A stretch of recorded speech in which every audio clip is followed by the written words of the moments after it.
vamos lá. Olá pessoal, estamos aqui para mais um episódio do Pode Semear e hoje aqui eu estou com o Rodrigo da Terra Desenvolvimento Agropecuário. É um prazer imenso te receber, meu amigo. Meu. Vamos bater um papo legal. O Rodrigo é da Terra, como eu disse, e ele vai trazer histórias como vocês todos já conhecem.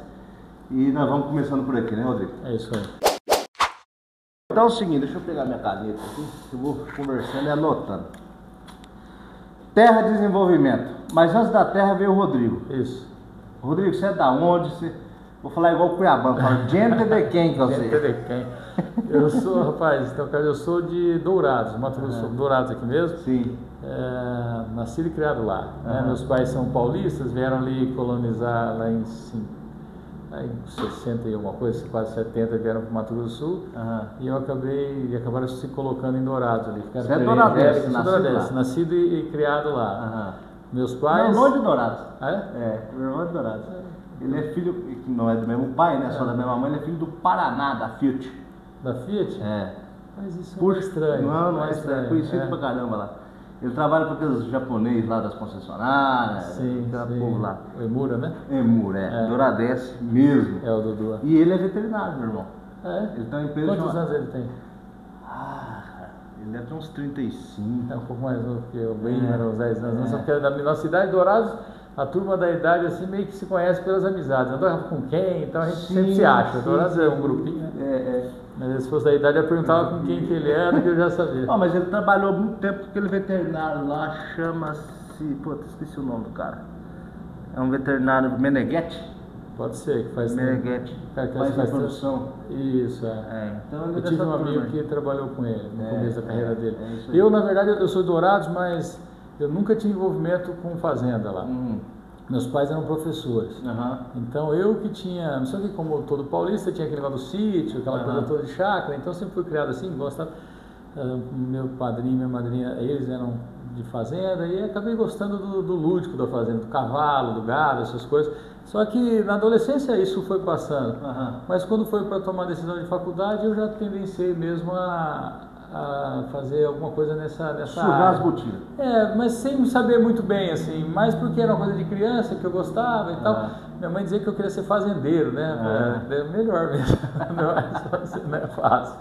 Mas o fato é que eu nunca tive. Então, a turma do agro ali, assim, o pessoal que trabalhava com isso de Dourados, eu não conheço muito. Até porque depois que eu saí de Dourados para fazer faculdade, eu já nem voltei mais. Eu na verdade, voltei, assim, tive uma pequena passagem lá, vou explicar melhor, mas foi muito pouco tempo.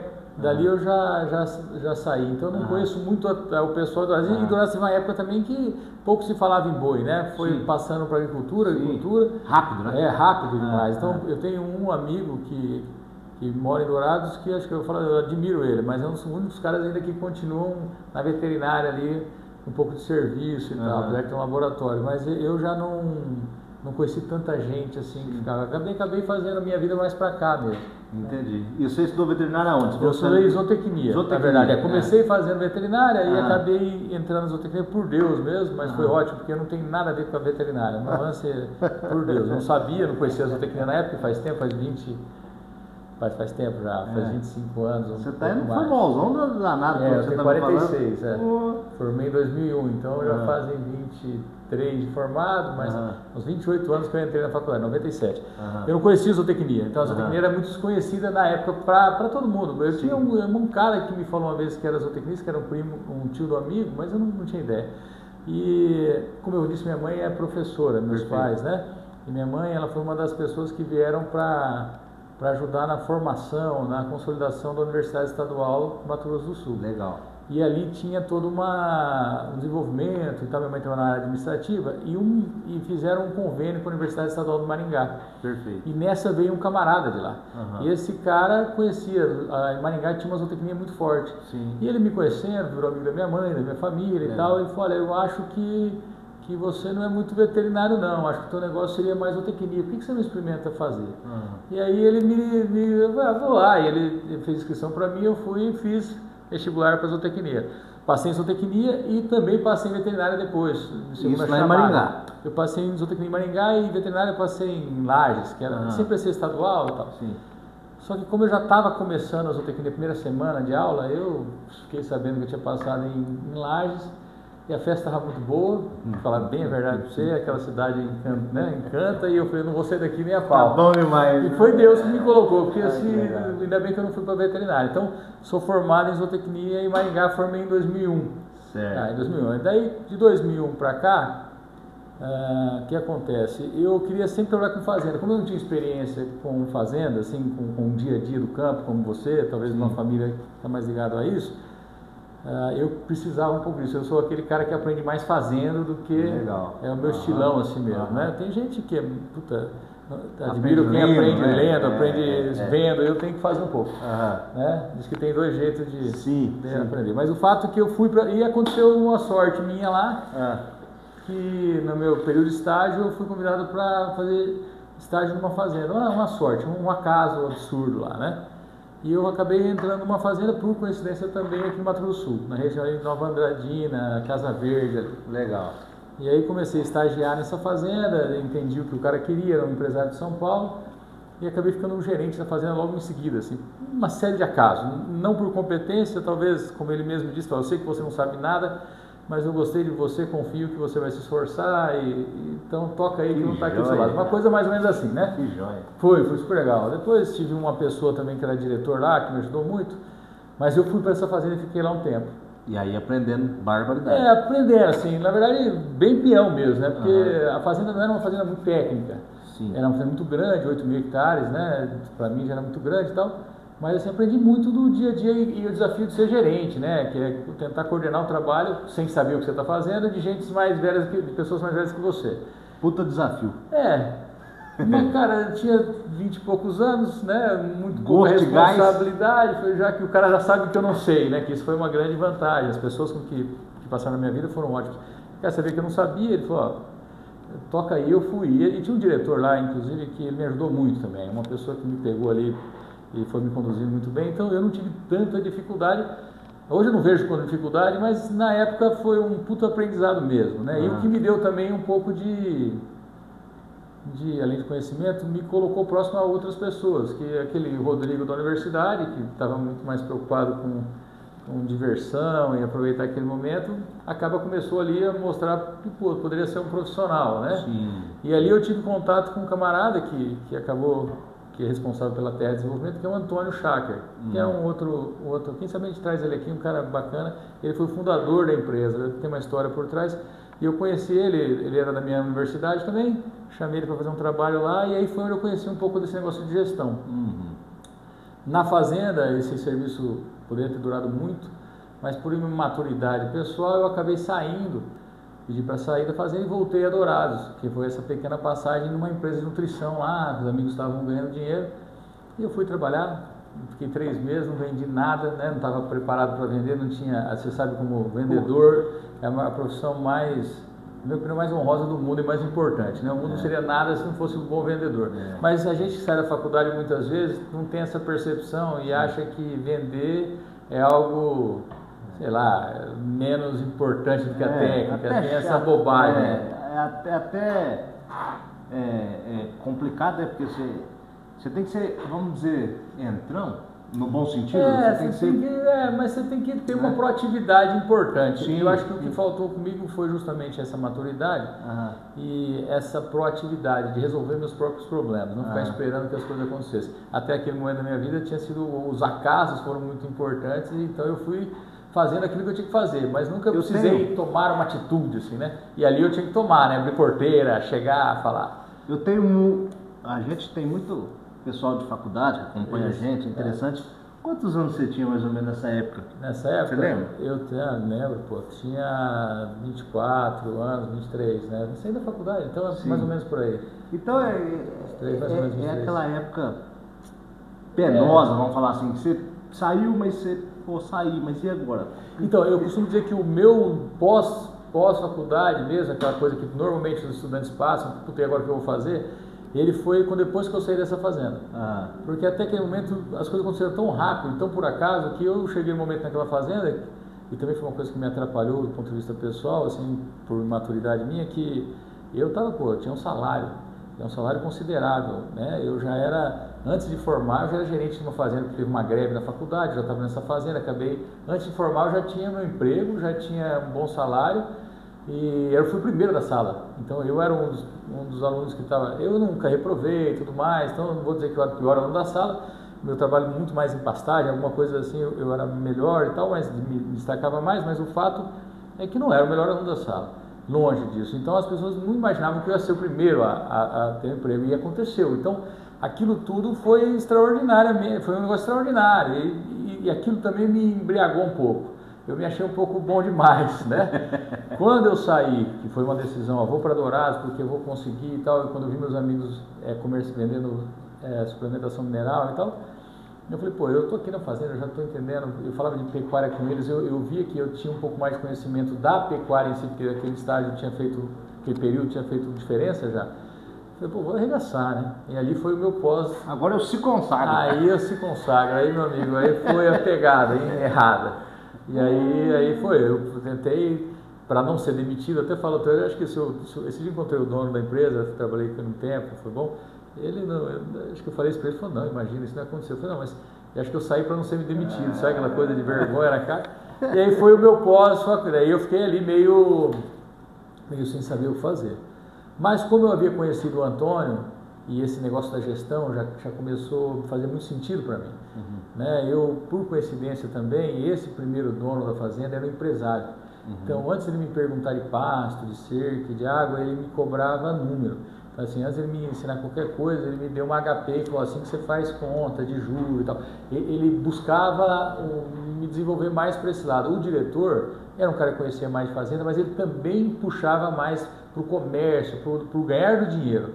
Então eu sempre, nesse primeiro momento, eu já tive essa visão da fazenda mais como negócio do que como a zootecnia em si, que eu tinha acostumado a aprender. Pasto, cerca, era cobrado por aquilo, mas os donos já me cobravam desse tipo. Quando eu conheci o Antônio, que foi uma assessoria que eu busquei para poder ter mais indicador e tal, que esse meu dono cobrava, ele também me trouxe essa visão, uma visão um pouco mais de negócio. Não exatamente da cerca, do pasto, tudo isso é importante, mas ele me trouxe, existe o lado do negócio. Perfeito. Então aquilo me fez sentido, porque eu confesso que não sou o cara do pasto, claro que eu gosto, sou zootecnista e tudo, mas não era o meu, aquilo me fez sentido, de uma certa forma. Então quando eu saí ali da faculdade, depois eu saí dessa fazenda, eu já busquei o Antônio. Falei, Antônio, estou a fim de fazer alguma coisa assim, ele também estava começando a empresa, ali bem no início. Falou, pô, eu não tenho como te pagar, né, naturalmente, mas se você quiser vir aí, muito generoso, eu peguei minhas malas, por coincidência essa empresa era em Maringá também. Eu voltei para Maringá e ali a gente começou a Terra Desenvolvimento. Aí que legal. As coisas aconteceram. Isso que ano? Isso aí foi, rapaz, eu sempre tenho uma dúvida, mas eu acho que foi na casa entre 2003 e 2004. Eu gravo 2004 porque em 2004... essa empresa também fazia cursos. O Antônio sempre foi um cara muito bom de treinamento. Vocês podem procurar o Instituto Integra, o Antônio Schack, vocês vão ver. Ele foi muito bom de treinamento. Então a gente usava para que a gente se conectasse ao mercado, prospectasse clientes, a gente usava muito treinamento na época. E a gente veio dar um treinamento em Campo Grande. Legal. Através de um amigo nosso, Marcelo, tal, que trouxe um médico veterinário aqui. E a gente veio dar um treinamento. Então foi 2004. E nesse treinamento a gente conheceu um senhor aqui, que é inclusive perto aqui, que tem umas fazendas, o senhor Norberto, da Rotelli, revendedor da Ambev aqui e tal. E ele falou, pô, quero esse trabalho na minha fazenda, ele é um empresário. Então ele queria uma assessoria mais nessa área gerencial, que a nossa empresa lá já era uma empresa que tendenciava a lidar com assessoria mais nessa área gerencial. A gente falava muito de controle, de indicadores e tal. Trabalhava com quase tudo na fazenda, porque no começo era assim mesmo. Mas sempre tendenciando para um pouco mais esse desenvolvimento gerencial das fazendas, quer dizer, profissionalizar a gestão das fazendas. Não sabíamos muito bem como fazer, não tínhamos muito bem um procedimento detalhado. E naquela época a tecnologia era nada. Mas tinha computador, né? Tinha. 2003? Tinha. Não, já tinha computador, tinha notebook e tal, mas assim, o fato da tecnologia, nem sei se ela influenciava tanto, porque olhando hoje, você pode ter um software melhor, algumas coisas assim, mas acho que esse conceito de se gerenciar a produtividade, a produção, profissionalizar a gestão da fazenda era muito pouco pouco conhecido ainda, né? As pessoas tratavam a fazenda de uma forma um pouco diferente do que tratavam a sua própria empresa na cidade. Tinha uma outra maneira de lidar. Então, pouca gente falava de indicadores ou técnicos, né? De resultado por hectare, de lucro por arroba, ou de quantas arrobas produzia. A conversa não era essa, né? Aquela pecuária estava acabando de mudar do plano real, da inflação para o plano real. Então, as coisas estavam começando a mudar e a gente não tinha esse olhar. Então, eram muito poucas as pessoas que queriam esse tipo de olhar. Normalmente o nosso cliente era justamente uma pessoa como essa, que era um empresário, que tinha uma empresa urbana e também tinha fazenda, ou porque ele comprou, ou porque ele herdou, não importa, né? Não é isso. Mas ele falou, porra, isso aqui, ele entendia o valor daquele ativo dele, entendia que aquilo poderia ser um negócio que tinha que dar dinheiro. Falei, pô, mas eu tenho aqui uma gestão na minha empresa que eu tenho indicadores, eu tenho tomada de decisão com base em informação. E por que eu não posso ter isso aqui na fazenda? Como que eu tiro uma informação se eu estou produzindo bem ou mal, se isso aqui está dando dinheiro ou não está? Então, ele queria indicadores, digamos assim, mais para tomar decisões mesmo. Sim, sim. Então, esses caras nos contratavam. Legal. E não eram muitos, eram muito poucos. Então, era um sofrimento danado, né? No sentido de cliente, né? Não tinha tantos clientes assim, aquela dureza danada. E outra coisa, um segmento, digamos assim, relativamente novo. Aliás, totalmente novo. E você chega com um produto novo para oferecer para um cara que não entende desse produto. Verdade, e a gente às vezes não sabia nem explicar direito o que a gente estava fazendo, né? Porque tem essa também, né? Você vai, é um trem que você não pega, né? Fala, tá aqui, não é tangível, né? Assim, como que você tangibiliza isso aqui? Porque é uma coisa pegar um saco de semente, isso aqui tem tantos quilos de semente braquiária, né? Agora você vai falar assim, olha, eu vou vender um serviço que vai fazer você tomar decisões melhores, mas o que você vai fazer aqui? Era um pouco aí você fala, mas depende, tem que ver como é que é isso. Pois mas hoje a gente conseguiu entender e natural que isso vai evoluindo. Sim. Então, mas o que aconteceu? Eu estava dizendo, você perguntou um pouco da história, então por isso que eu estou em Campo Grande, porque esse cara nos contratou, eu comecei a vir a Campo Grande, de Maringá para Campo Grande. Eu não conhecia Campo Grande bem. O Douradense, naquela época, quem não estava ligado ao agro, digamos assim, à pecuária, pouco conhecia Campo Grande. Meus amigos pouco vinham para cá. A gente normalmente, meus amigos são filhos de professores, de médicos, aquela classe, digamos assim, sempre pejorativo, classe operária, né? Meus amigos, eu tinha vários amigos que tinham propriedade, mas estou falando daquela turma ali que médico, professor, advogado, esses caras iam estudar para o sul, né? Ou para o Paraná, ou para São Paulo às vezes, mas a gente não vinha para Campo Grande. Então eu tinha vindo aqui uma vez no médico, 1 milhão de anos atrás, e voltei já formado. Eu não conhecia aqui. Mas esse camarada eu comecei a vir para cá. Minha irmã já estava morando aqui, fazendo faculdade, eu comecei a vir para cá, para atender esse cara. Aí, a situação difícil, a terra estava naquela situação mais complicada, do ponto de vista financeiro mesmo, cultural, era o Antônio, na generosidade dele, tentando ali fazer aquela empresa a formar, mas é difícil carregar outras pessoas e carregar todos os custos inerentes a isso. Já era uma empresa. Então, e por coincidência, esse Norberto me ofereceu o trabalho. Ele falou, olha, eu gostei de você, gosto do trabalho, eu quero mudar a gestão da minha fazenda e queria que você trabalhasse aqui comigo. Ele me ofereceu para ser gerente da fazenda dele. É uma fazenda chamada Gruta Azul, uma fazenda aqui perto. E, pô, eu me dei bem com ele. Era um cara que, pessoalmente, assim, foi fácil no relacionamento com ele. É uma pessoa bem diferente, assim, é um cara cobrador, é um cara bem singular, digamos assim, no bom sentido. E eu me dava muito bem com ele, a minha linguagem era muito parecida, aquilo que os valores deles eram muito parecidos com os meus, assim. Conectou. Né? Um cara agressivo no sentido de energia, né? Eu não era tanto assim, hoje eu sou mais até por influência dele. Pô, e a fazenda era linda, eu gostava daquilo, tinha cavalo que eu adorava, tinha um monte de coisa. E eu precisava também. Então foi bom. E eu acabei conversando com o Antônio, para nós foi bom. E eu também me sentia pouco preparado ainda. Aquela experiência com a primeira fazenda foi legal, mas eu acho que tecnicamente não estava muito maduro ainda para entender, para absorver mais. Então foi legal, eu passei um período, fiquei na assessoria um tempo e voltei. Então falei, putz, isso aqui vai me ajudar muito, e realmente ajudou. Então eu acabei ficando nessa fazenda com a terra ainda e tal, tendo um relacionamento com a empresa, mas fiquei como gerente dessas fazendas, que é um grupo de fazendas, durante um tempo, durante 3 ou 4 anos. E aí a gente decidiu mudar algumas coisas da fazenda, outras minhas, e a gente tomou uma decisão que ia mudar a gestão lá. E eu saí da fazenda, voltei para a tese de desenvolvimento e continuei dando assistência lá. Então, já é nosso cliente há 20 e tantos anos, né? Continuo lá Graças a Deus. Mas, então essa foi uma experiência bacana. E aí, em vez de eu voltar para Maringá, não fazia sentido. Sim. Eu fiquei em Campo Grande. Então a terra começou a ter além de um escritório, começou a ter outro escritório em Campo Grande. Que legal. E nesse momento já estava a Terra de Desenvolvimento já mais estruturada.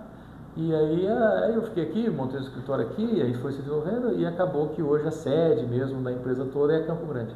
Que legal. Teve algumas mudanças no caminho e tal. E eu estive conversando lá com o Humberto, e aproveitei para dar uma especulada nele, pra gente até para se preparar. E hoje vocês estão espalhados aí no Brasil inteiro. A gente tem 9 unidades de atendimento, a gente chama, né? Nós estamos, a primeira expansão aconteceu de Maringá para cá, não é uma expansão em busca de cliente não. Na verdade é uma expansão normalmente atrás para se aproximar do nosso cliente que já existiu. Como é gestão, entenda que esse processo todo, ele cabe dentro da minha cabeça, ou dentro de uma tela do computador, numa mala. Então, é fácil eu sair daqui e ir lá para o Pará, fazer um atendimento. De maneira geral, o Pará é diferente, o processo produtivo é diferente, chove mais, chove menos, o tipo de espécie, o tipo de planta que você usa lá, a gramínea é diferente, tudo bem. Mas para gestão, não. Para gestão beleza, é um negócio como qualquer negócio, continua sendo agropecuária lá como qualquer um. Então, a gente sempre teve esse lance de andar. Todo mundo, a gente buscava o cliente assim, né? O cliente buscava a gente, olha, eu preciso disso, seja onde for a gente ia. Então, a terra sempre atendeu, de certa forma, mesmo em Maringá, fazendas espalhadas. O Mato Grosso do Sul sempre foi uma grande força, porque quer queira ou quer não, o Mato Grosso do Sul, ele foi, na minha opinião, tem gente que acha que não acredita nisso. Eu sei que hoje o Mato Grosso é muito mais pujante nesse sentido, Pará, são fronteiras novas, mas eu acho que o Mato Grosso do Sul é responsável por consolidar muita coisa, muita tecnologia que hoje é utilizada no Brasil todo, né? O pecuarista sul-mato-grossense, ele é um pecuarista competente e tudo mais. Então, o Mato Grosso do Sul era um estado comprador da nossa empresa, e a gente sempre cresceu aqui. Então, sempre começamos aqui, só que expandia. Isso para Goiás a gente atendia, Mato Grosso, Pará. Então, a minha vinda para cá, ela já veio também com alguns que tinham cliente aqui. Depois, nessa nova segunda etapa de expansão que levou a gente para o Brasil, também foi mais ou menos assim, vamos para Goiás porque nós temos um cliente lá, e aí, tá ficando distante demais, o nosso técnico, aí fomos montando uma unidade em Goiânia. Aí, Cuiabá, e daí de Cuiabá foi para Ji-Paraná, de Goiânia foi para Araguaína, ali no sul do Pará. Então a gente foi espalhando, né? Vocês tiveram filhos e os seus filhos netos. Mais ou menos isso. Não foi aquela coisa, vamos conquistar um território aqui, vamos para lá. Não foi isso não. Foi, olha, nós temos aqui clientes, tem que ficar mais próximo, a logística vai dificultando. O nosso técnico às vezes viaja demais, né? E a gente sempre se preocupou com isso, é uma característica também, né? A gente se preocupa muito com a qualidade de vida do nosso colaborador, do nosso sócio, da pessoa que está conosco. Se ele não tiver equilíbrio ali familiar, social, financeiro, não é só o trabalho que vai sustentar, né? A gente sabe que o cara que faz um bom trabalho, ele é mais equilibrado mesmo. Você se preocupou. Então é isso que leva. Mas hoje a gente tem 9 unidades de atendimento no Brasil, Paraguai e na Bolívia. Quantas fazendas vocês atendem hoje? Então, fazendas, ela chega próximo a 400 fazendas. Assim, que a gente atende, que assim, porque a gente... No primeiro momento, a gente tinha uma assistência técnica que era muito mensal, então a gente fazia contratos anuais e tem fazendas que está conosco há 15, 20 anos. Isso a gente continua. Então, quando eu falo nesse volume de fazendas, normalmente são esses clientes nossos que são clientes que têm contratos maiores. Mas a gente faz muita prestação de serviço hoje menores. Porque o mercado foi mudando também. Então tem muita gente que não quer que eu vou lá e desenvolva um processo gerencial. Eu falo, cara, eu entendo, eu gerencio bem, mas eu quero fazer um planejamento da minha fazenda, né? Eu quero botar um orçamento, fluxo de caixa, posição de rebanho. Eu quero que você me ajude nisso, porque eu não consigo fazer. Não é que eu não sei, eu não tenho capacidade técnica de fazer, não é isso. Mas eu não tenho tempo, eu não consigo parar aqui na frente e fazer. Não quero. Ou o método, eu não conheço esse método, então, me ajuda aí. E às vezes também ele quer que alguém conduza até para ter uma segunda opinião, trocar uma ideia. Então, hoje tem vários serviços desses que a gente faz pontualmente, isso tem aumentado. Então, é difícil eu falar quantos clientes que a Terra tem, porque tem clientes que fazem um serviço esse ano, tem que fazer outro que vem, é como vocês, tem uma carteira lá. Mas assim, mensalmente, normalmente mais ou menos entre 400 fazendas no Brasil, Paraguai e Bolívia. Muito legal. E eu achei interessante quando eu fui lá, justamente esse lance de gestão, obviamente, mas gestão de pessoal. Sim. Eu achei isso um grande, muito bacana, que o Humberto brevemente me explicou, que quem entra na terra tem a possibilidade de alçar voos altos. Dentro da empresa? É, dentro da empresa, sim. Eu quero dizer gestão pessoal da empresa, sim. E que, consequentemente, irradia para os clientes. É uma cultura, né? Eu acho até que o contrário é verdadeiro também. Eu acho que parte da cultura da empresa, da terra, ela vem também do aprendizado que a gente teve com o cliente. Tem uma coisa que é importante, que talvez a maior diferencial da nossa empresa frente a uma empresa talvez como a sua, ou uma empresa de nutrição e tal, é que a gente, ao contrário muitas vezes de você, eu sei que você tem isso em algumas fazendas, a gente tem uma abertura muito grande no negócio como um todo. Então a nossa empresa chega lá, o cara do livro caixa dele para mim, né? Eu sei quanto ele ganha, eu tenho na conta, gasta, eu sei quanto ele gasta às vezes pessoalmente até, porque tem lá a retirada dele mensal. Já chegou a ponto de eu saber quanto custou o casamento da filha, porque o dinheiro saiu dali. Então a gente tem uma oportunidade de conhecer e se aprofundar muito dentro do negócio. E não tem outra maneira. Porque se a gente vai desenvolver um trabalho eu falo desenvolver um trabalho de desenvolvimento, mas vai fazer um desenvolvimento gerencial lá e mudar essa cultura para esse tipo de coisa, eu tenho que saber, não tem outra maneira. Então isso traz uma liberdade muito grande e uma proximidade às vezes muito grande com o próprio cliente. E o que nos dá que eu falo que essa é uma grande diferença entre nós, em algumas empresas. Você vai trabalhar lá fazendo uma venda da semente, o cara for teu amigo, você vai ganhando confiança e você vai ficando mais próximo, não tem dúvida disso. Mas no primeiro momento ele não abre para você quanto que representa essa semente no custo de produção dele, ou qual que é o resultado dele por hectare ano. Ele não abre isso para você, né? Ele fala, não, isso aqui, a gente não. Mas o que eu quero dizer é o seguinte, por que eu estou dizendo isso? Porque existe uma troca muito grande também entre os clientes e a gente, porque você imagina quem tem a oportunidade de conviver com um camarada como esse que eu acabei de dizer, do cara que eu trabalhei.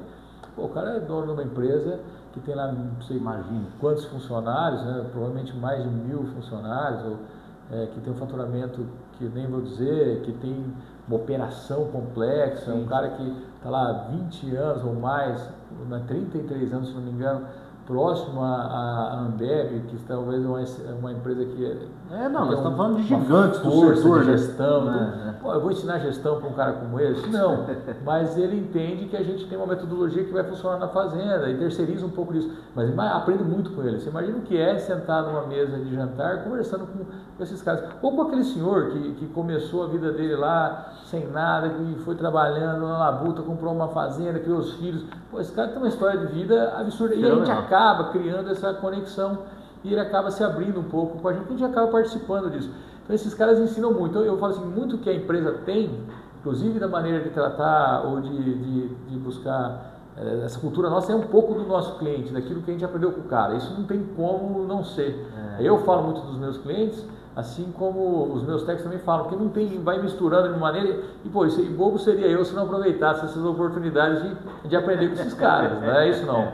Pegar um cara que saiu do nada e de engraxate vira um empresário, um senhor desse que vem aí do Rio Grande do Sul, do São Paulo, com uma malinha na mão e constrói isso, né?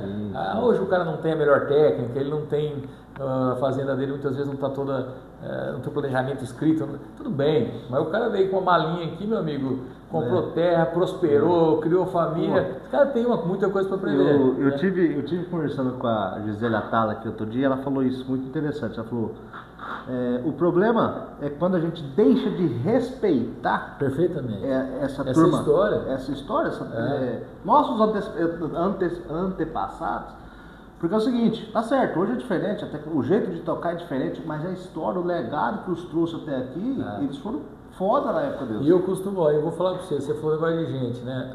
Talvez a coisa que mais direciona as nossas ações internas na empresa é que a gente acha que todo mundo que está ali, ele tem que prosperar. A gente quer que ele prospere, seja ele do ponto de vista intelectual, financeiro, do jeito que for. Natural que a pessoa tem que querer prosperar, e provavelmente aquela que não quer, que não tem muita essa proatividade, quase não fica lá. Sim. Porque vai chegar um momento que... natural, reapartando. Então, e eu aprendi isso justamente com essas pessoas mesmo, cara. E falta um pouco disso talvez hoje. Talvez a nossa geração, que é a sua geração, que é mais nova que eu imagino, vem com uma vontade que tem mudado a agropecuária brasileira, na minha opinião, que ela vem com um pouco do que o avô tinha. Eu vou falar uma bobagem aqui, mas que não me entenda mal, mas eu já lidei com pessoas mais velhas, assim, senhores que hoje têm 70, 80 anos, os filhos que teriam 50, 60 e os netos. Né? A gente tem todo esse processo inicial, a gente se envolve muito nisso, o negócio de sucessão familiar, não aquela coisa jurídica, mas na prática, como tirar de um e botar para o outro. E eu percebo o seguinte, a grande maioria acha que eu teria problema, e muitos filhos já chegaram, eu quero contratar vocês, mas você vai ter que convencer meu pai, que meu pai... Sistemático. Rapaz, eu vou falar para você, quase que eu nunca tive problema com essa geração. Porque quando você apresenta algo que ele vê, que aquilo pode realmente ajudar, só que tem que ser uma coisa certa, não vem com... Esses caras você não pode vir com ladainha que eles vão flagrar na hora, não vai ser... eu acho que não. E não vai balançar, cara, não, isso aqui está vendendo sonho. Mas se você realmente ele vê que aquilo tem sentido e tal, ele vai ser o primeiro a comprar a ideia. Por quê? Porque esse cara veio para cá, essa é a minha opinião, ele veio para cá, isso aqui era tudo mato. Ele veio para cá, não interessa o que ele ia fazer. Se ele ia ter boi, se ele ia ter lavoura, ele veio, natural, gostar de boi, gostar de lavoura, mas ele veio para prosperar. Ele veio assim, eu vou vir para lá com a minha família, eu vou criar esse povo lá, eu vou ganhar minha vida lá. E isso é uma coisa que determina o sucesso, na minha opinião, das pessoas. Eu com esses clientes que eu converso, que tiveram muito sucesso, não falo sucesso financeiro, mas que eu vejo que conquistaram os objetivos, assim, eu converso com eles direto e pergunto qual é o segredo, o que eles fizeram. Eles falam um monte de coisa que é segredo. Esse cara tem que acordar mais cedo, mas todos eles falam que eles têm que querer muito mesmo. Eles têm que querer mais que os outros, que eles têm que ter mais vontade que os outros. E essa vontade de prosperar fez com que os caras fizessem isso. Porque ninguém ia aguentar o que eles aguentaram se não tivesse muita vontade. O filho, que esse cara aqui dos 60 anos, ele já pegou uma coisa um pouco diferente, na maioria dos casos. Ele trabalhou com o pai, ele viu aquela seriedade, mas ele já pegou uma fazenda, né? Ele vai entrando no lado do produtor. E naquela época ali do tipo de pecuária, uma coisa mais ligada ao animal, né, cara? E aquela coisa, e até o estereótipo, a fivela, o chapéu, aquela coisa toda. O avô não tem muito isso. O filho tem, esse cara. O neto também não está tendo mais. Mas o que aconteceu com esse filho aqui? Ele viu uma pecuária diferente, ele pegou uma bucha, porque ele pegou uma transição, né? Ele pega um momento diferente, o plano real, as coisas mudam muito, o boi que, às vezes você errava no boi, mas a inflação consertava o preço do boi, você errava na compra de um bezerro, e às vezes a inflação acertava essa compra de bezerro, quer dizer, tinha vários fatores. Pra você ter uma ideia, em 83 a relação de troca de boi para bezerro era 6:1, 80 e poucos, na década de 80. Esses dias eu peguei um gráfico, até o seu Cesário Ramalho uma vez falou isso, e depois eu peguei um gráfico, é isso mesmo, era coisa de 6:1. Então, você concorda? Não estou dizendo que era mais fácil ou mais difícil, estou dizendo que existia uma relação diferente do próprio negócio. Hoje, né? Aí você pega esse cara, e esse cara foi vendo o negócio ficar um pouco mais difícil. O pai sustentava uma família, depois dessa família tem que sustentar a família do pai, a família dele, a família do irmão. Quer dizer, aquilo começou a mudar. Chega o jovem aqui, ele vai para fora, ele estuda em vários lugares, até gente que estuda nos Estados Unidos ou na Europa e tal, olha para esse negócio, e ao contrário do que muitos pensam, que eles vão falar assim, nossa, que negócio ruim, eles começam a olhar para esse negócio quando tem condição de olhar, e aí vem a informação muitas vezes, a gestão ajuda muito nisso. Eu falo, esse negócio não é das piores, o ativo que está aqui nesse negócio é alto, é grana, isso aqui, meu ativo vale bastante. E quando ele começa a entender, ele fala, eu tenho possibilidade de rentabilizar isso. Quer dizer, ele começa a ver o negócio como uma oportunidade muitas vezes. E ele não interessa se ele vai ter vaca, boi, bezerro, se é branco, se é preto, se é fivela, se é bota. Longe de mim falar mal disso, que eu sou o cara também que gosta de tudo isso. Tanto que eu sou do técnico de cavalo, não tem nem cavalo, mas eu gosto daquilo, né?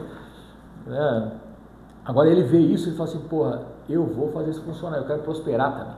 Então eu acredito nisso, que essas gerações antigas e a mais nova, elas têm essa mesma vontade de prosperar. Eu tenho clientes meus que pegaram fazendas aí do pai, né, da família, que estavam numa situação bem difícil. E poderia até estar o nome deles, mas não porque o pai era ruim, nem porque nada disso, ao contrário. Mas era uma situação que foi levando, tecnologia, família, uma situação mais difícil, que provavelmente hoje, se não tivesse passado na mão desses rapazes, essa fazenda não existia mais. E esses caras pegaram o negócio, são pessoas que viveram como eu, fizeram festa como eu, que gostam do que eu gosto, né? Que também não estão afim de ficar dentro de uma fazenda 24 horas por dia lá, não é isso não, o cara vive a vida, né?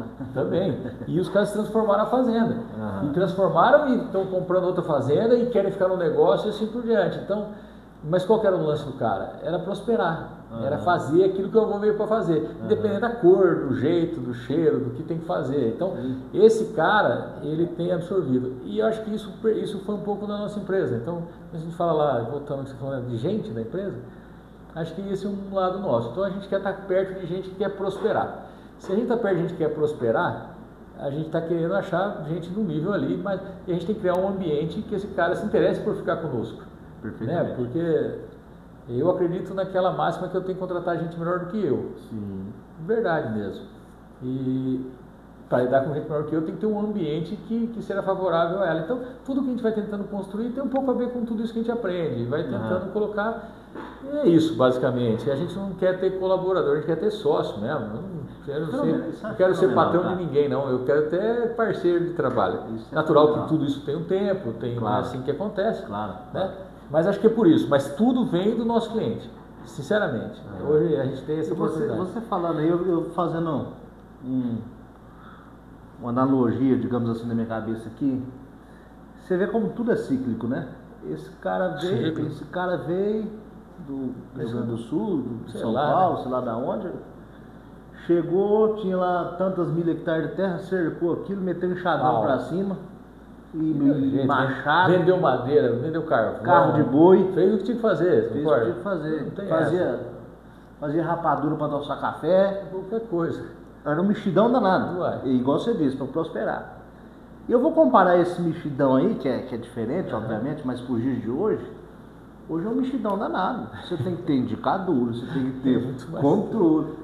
É um mexidão danado, diferente, claro. Diferente. Mas é trabalhoso. Totalmente essa mesma coisa. Talvez menos braçal que naquela época, mas é trabalhoso e requer muito querer, como você disse, querer muito.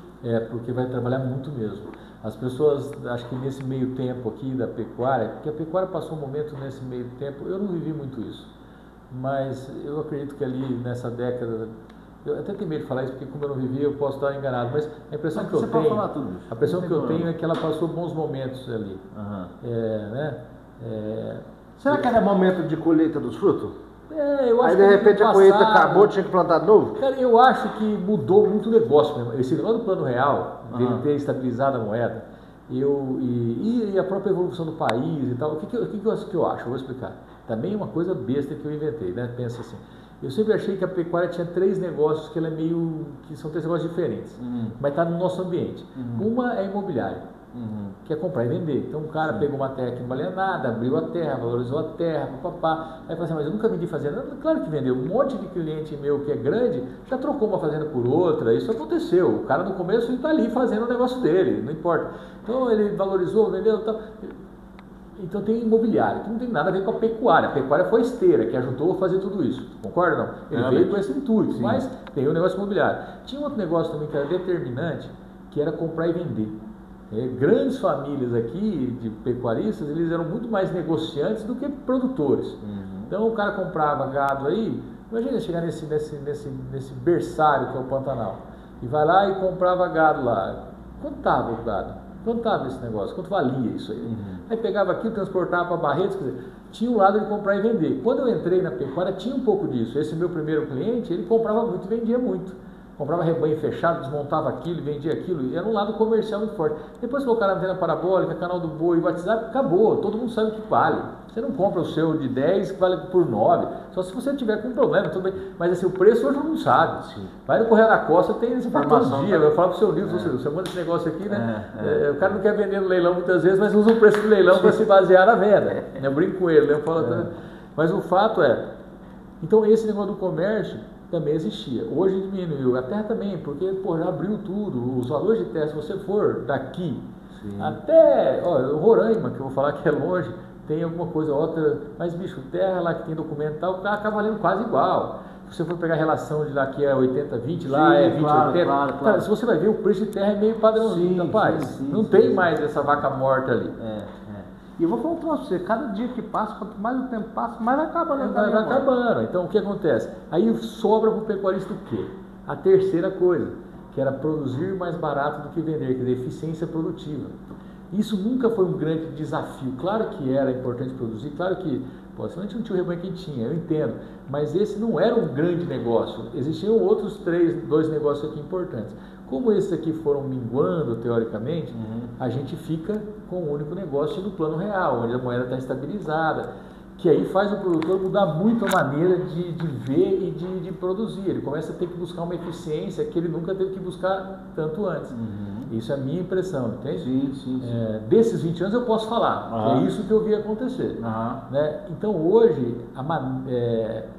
rentabilizar o negócio depende muito mais da porteira para dentro do que essas outras coisas que eu te disse. Então ficou realmente mais desafiador nesse ponto. Por isso mudou muito. Então o jeito de fazer é outro mesmo. Agora concordo com você que é tão difícil quanto. Não tem essa de não gasta. A mesma coisa você fala que passar o dinheiro no escritório e fala assim, que você sai daqui mais cansado que você pegou a enxada. Muitas vezes, né? O sono da enxada é muito mais gostoso do que o sono da cabeça quente no escritório, né? Um você não dorme, o outro você desmaia. Mas eu sinceramente acredito que é isso. E você falou uma coisa de indicador, isso também é uma necessidade mesmo. Ninguém faz as coisas sem precisar, eu imagino. Eu faço uma analogia seguinte, você já deve ter, você é do meio rural, eu deve ter a oportunidade de pilotar uma Bandeirantes na sua vida em algum momento. Eu até já tudo parece que eu falo sobre isso, mas é um bom exemplo. Eu também tive a oportunidade de pilotar uma Bandeirantes alguns meses com ela. A Bandeirantes tem uma folga de um volante. Férias. Não tem férias, exatamente, tem férias. Freio aquilo lá, esses dias um cliente falou assim, não, eu peguei o Bandeirantes para usar, mas eu vi que ela estava sem freio, vou derrubar o freio. Então você vai criar outra Bandeirantes, porque freio você não vai conseguir pôr por aí, não tem freio lá. Então só que a gente anda, por que a gente andava com ela? Porque o tipo de solo, na estrada que a gente estava andando, a velocidade que a gente estava andando, permitia que a gente fizesse isso. A gente andava de Bandeirantes, tomando teré, naquele fumando e conversando com um amigo e conseguia pilotar tudo bem, com aquela folga e sem freio. Se fosse bater, o que a gente fazia? No máximo você vai pular dela e ele não se machucava. Né? Agora, isso para mim era a pecuária que a gente vivia do ponto de vista produtivo. A velocidade com que a gente tinha. Legal. Hoje a gente pega uma Dodge dessa a 250 por hora, que você tem que, além de tudo, tem que ser um bom piloto. Se você tirar o olho da estrada, se bater, meu amigo, vai doer pra caramba. Você vai morrer provavelmente. Então você tem que ter uma caminhonete que tenha freio ABS, que tem que ter airbag em tudo quanto é lado mesmo, tem que ter direção elétrica mesmo, tem que ter um monte de parafernália, porque você está pilotando em 250 por hora. Muito legal. Você concorda ou não? Muito se eu fizer uma analogia com a pecuária, olha que coisa interessante. E eu estou falando em números, lá em 2009, por aí, a gente começou a fazer um negócio na empresa que chama benchmark, né? Que é uma prática que é como se você fosse aprender com aquilo que já existe, né? Tem um negócio de você pegar uma peça dessas, montar e ver como ela é feita. Então tem benchmark de processo, tem benchmark de produto, tem um monte de... A gente fazia do resultado. Quem fazia? Como a gente tem uma metodologia que calcula o resultado das fazendas, todo ano a gente entrega o resultado, quantos reais por hectare o senhor teve de resultado, isso tem a ver com os fatores produtivos ou financeiros, que a gente vai quebrando lá em pequenos indicadores e vai mostrando para o cara até a gente tomar a decisão que a gente vai fazer ano que vem. Então tem que mexer aqui ou mexer ali, né? Eu olho e tomo decisão. A gente começou, e era uma metodologia, então a gente começou a colocar isso, todas as fazendas, no mesmo padrão de cálculo. Aprendemos isso inclusive com o cliente, né? Uma experiência dessa com uma indústria que fazia isso com seus revendedores, né? No caso a Ambev.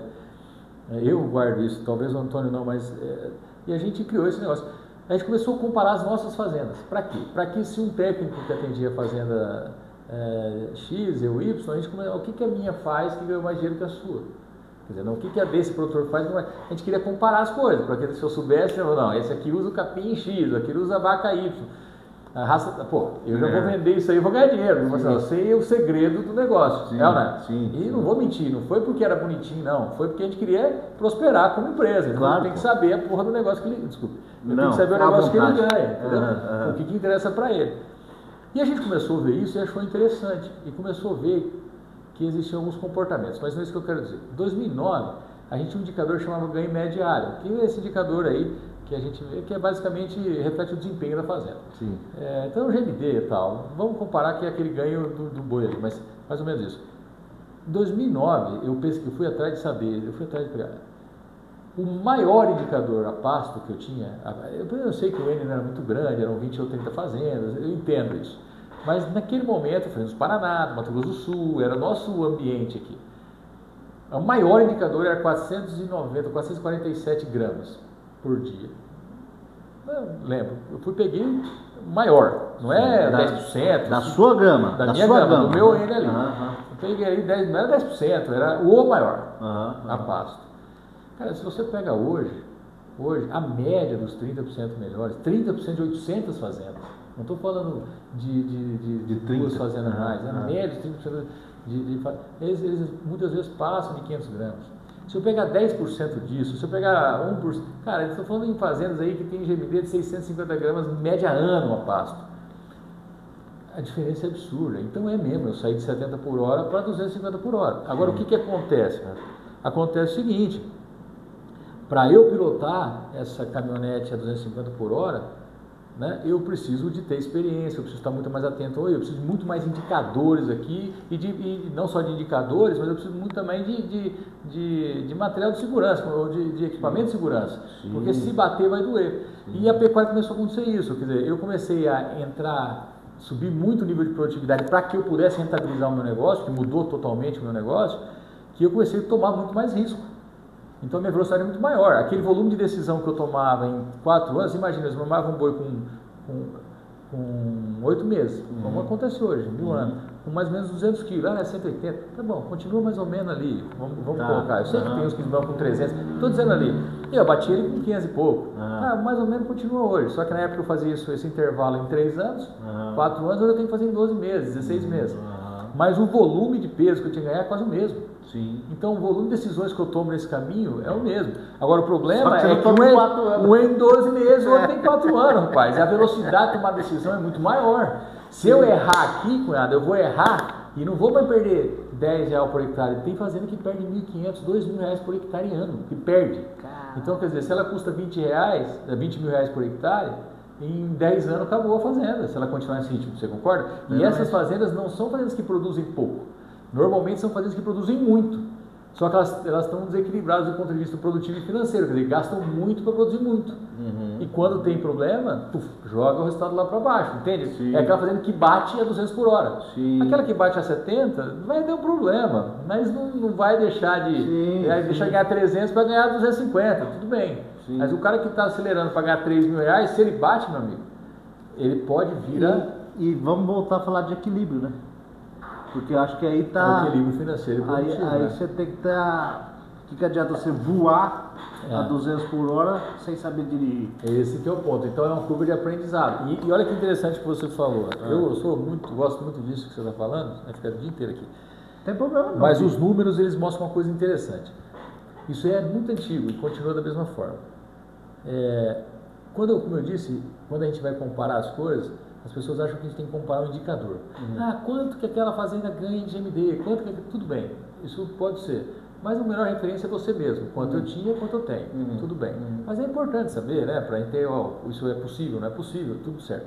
Mas o grande aprendizado do benchmarking, ele é o comportamento que leva aquela pessoa a ter o resultado. Porque um indicador só não quer dizer nada. Sim. Agora, o equilíbrio entre eles quer dizer. E quem que equilibra isso? É o ser humano, é o gerente, são as pessoas lá. Então, a gente lida muito com esse comportamento. A gente sabe que o elemento de maior impacto no resultado de uma propriedade, assim como de uma empresa, é o seu gestor, né? Sim. É quem toma as decisões. Até porque tem uma empresa que deu certo como a sua e tem uma empresa igual a sua, ou com mais recursos que a sua, que deu errado. Pedala. E por quê? O mercado é o mesmo. Sim. A possibilidade de ter bons funcionários é a mesma. É mesmo. O que acontece? O cenário tem as decisões que você tomou foram diferentes da do cara. E aí você... Entende o que eu quero dizer? Sim.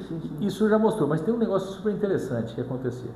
Se você pega fazendas, eu vou ficar falando de baixa produtividade, o que você tem? Normalmente você tem fazendas de baixa produtividade que existe pouca oscilação no resultado.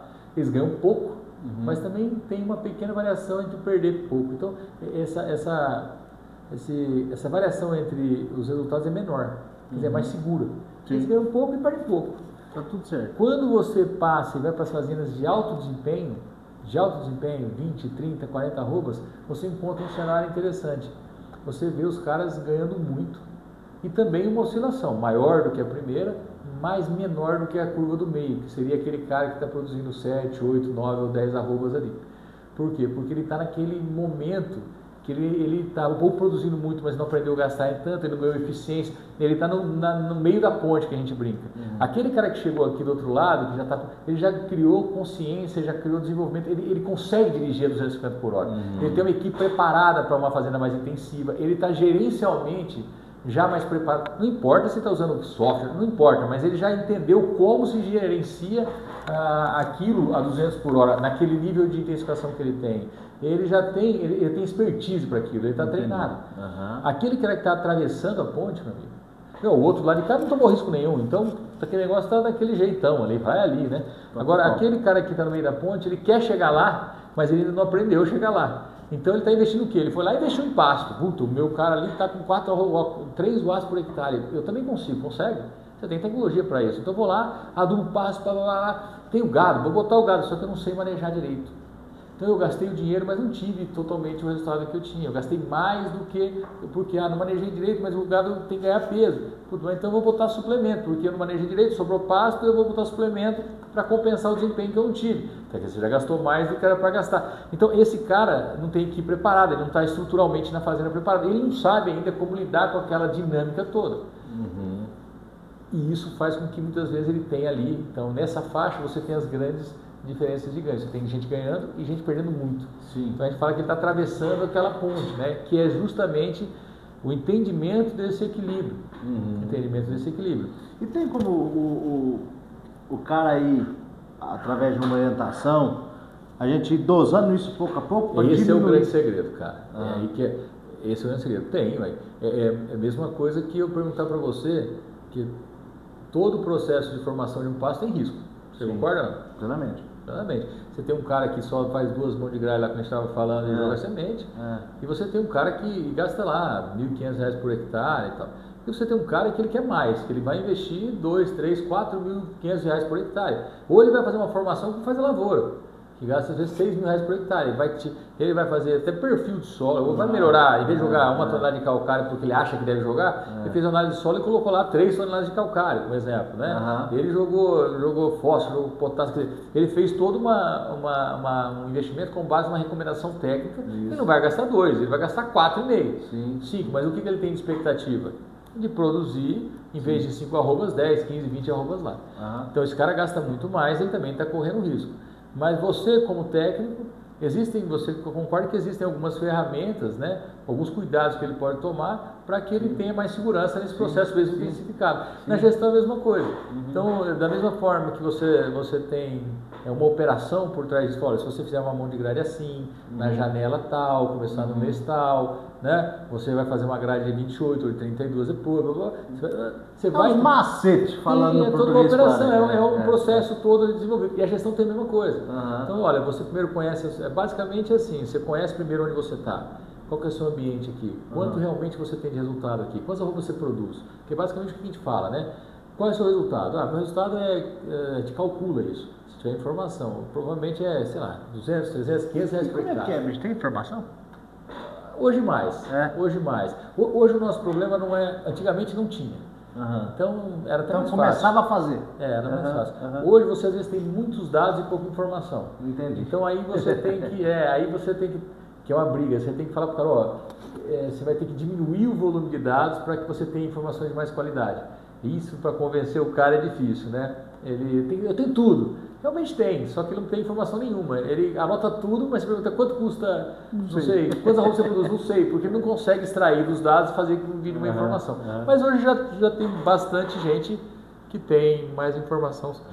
A grande maioria tem. Mas se não tem como calcular. Mas você consegue logo fazer uma previsão, né? Se você não consegue calcular exatamente como o cara está aqui, você olhando a fazenda dele, porque a fazenda normalmente, hoje uma fazenda já é passado, né?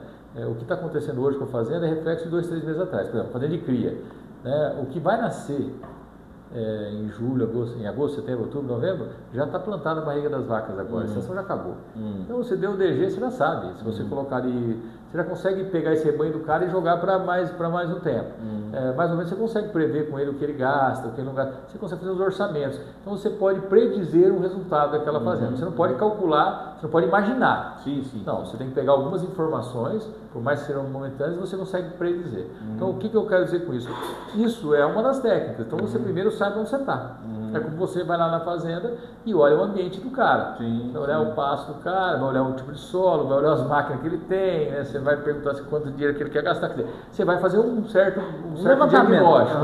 Né? Para quê? Justamente para olha, se você quer chegar aqui, você está aqui, né? Você quer ir para Cuiabá, beleza, mas está onde? Estou em Campo Grande, então eu sei que são tantos quilômetros. Você entende onde quer chegar? Então, esse é o primeiro passo, é um processo. Daí para frente você constrói um projeto simples. Olha, qual é o seu direcionamento? Porque isso traz na pecuária como qualquer outro negócio. Eu, por exemplo, sou do ramo de máquinas agrícolas. Eu quero ter uma empresa de venda de máquinas agrícolas. Mas você quer o quê? Você quer uma concessionária que vai se representar a Valtra? Você quer fazer revenda de equipamentos? Quer dizer, todo o segmento você pode fazer de um jeito ou do outro. Então, na fazenda é a mesma coisa. Você consegue, com o cara, você vai conhecendo nesse momento o diagnóstico, você conhece muita pessoa e tal, e você tenta determinar quais os projetos que para ele se encaixaria. Então, seria uma coisa, por exemplo, eu não vou fazer um planejamento, não. É como se você estivesse desenhando a sua fazenda pronta. Quantos hectares, qual a lotação que eu vou ter, quanto de gado eu vou ter, que tipo de gado recria, cria ou engorda. Então você cria modelos de produção para ele, né, com base naquilo que ele quer, com base naquilo que você acha também.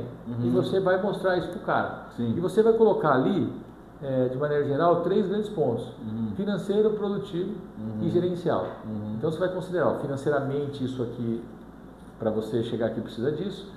Né? Produtivamente esses são os desafios, isso aqui, você precisa de eficiência aqui, aqui ou ali, e gerencialmente a sua dedicação a esses desafios. Você tem que colocar o lado gerencial, porque às vezes o cara gosta do dinheiro que vai dar, ele tem o dinheiro para fazer investimento, ele concorda com o sistema de produção, mas ele não está disposto a fazer aquilo. Isso já aconteceu muito com a gente. No começo a gente não sabia disso, então a gente começava a fazer o planejamento e quando chegar no final a mulher falava, não é isso que eu quero. Eu não quero fazer tudo isso, eu não posso ir na fazenda todo dia, eu tenho outros negócios. Então, esse modelo não me serve do ponto de vista gerencial. Como você fala para o cara, ó, só que você vai formar, você tem que acompanhar para o cara, mas eu não tenho como está aqui. Quem vai fazer isso é o meu peão.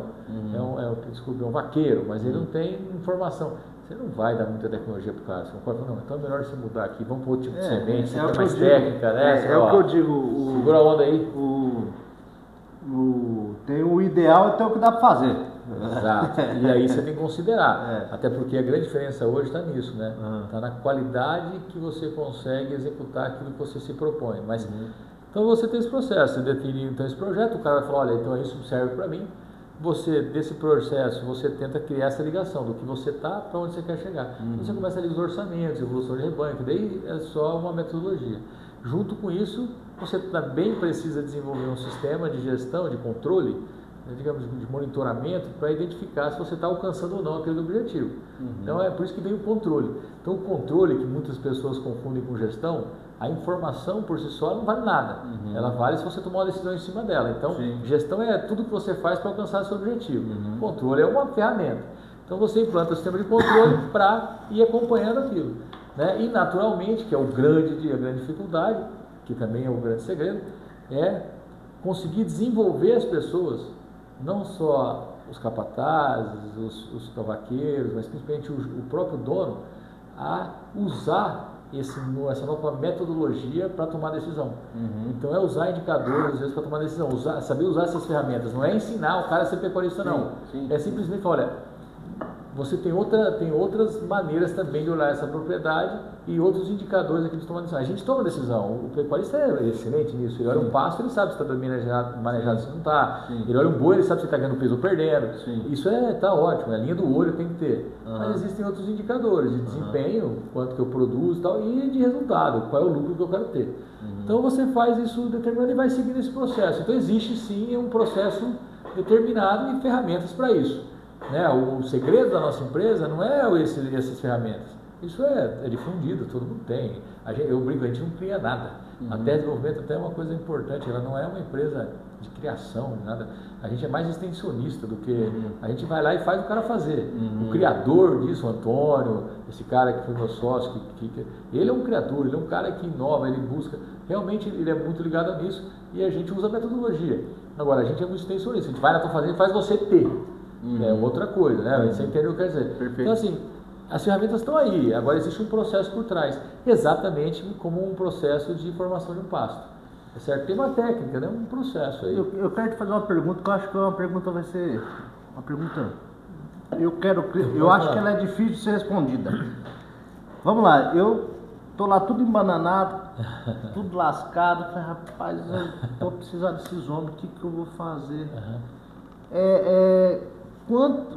Pensando que eu vou me dedicar, quanto tempo a gente vai levar para eu te contratar para resolver meus problemas até a gente alcançar esse objetivo? É uma pergunta muito idiota, porque depende de um monte de coisa. Mas eu digo assim... Não, mas sabia que tem uma teoria para isso, né? Existe uma teoria para isso aí. O que acontece? A grande mudança numa empresa, numa fazenda, vai acontecer quando a cultura ela se transformar. Uma coisa que é uma teoria, as pessoas vão falar, essa conversa bladainha de novo.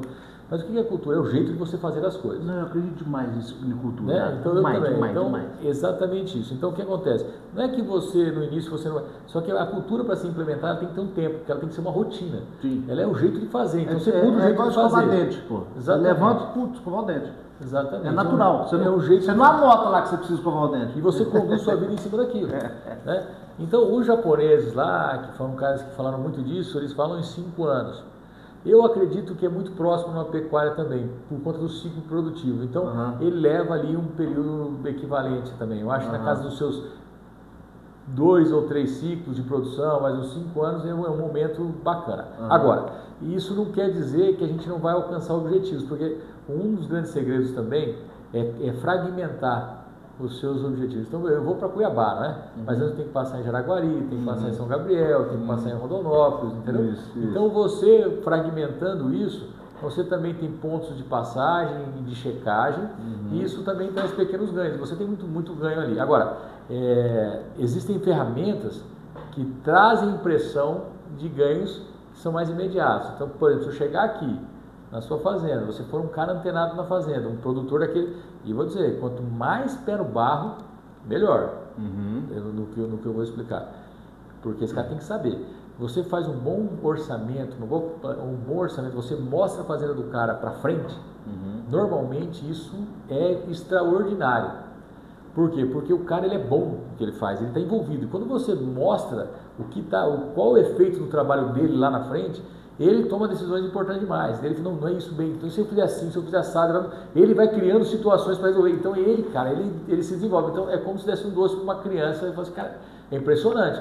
A gente quase não faz, a gente está com um método ali e o cara vai criando as próprias situações, porque ele conhece tudo. Sim. E muitas vezes você está com alguma coisa, por exemplo, não vai dar, ele fala, não, isso aqui eu consigo comprar esse animal, eu consigo fazer isso, eu consigo fazer aquilo. Então o planejamento, que não é nem um planejamento estratégico, aquela coisa, o orçamento produtivo, financeiro e de forragem, então, ele tem um ganho muito imediato.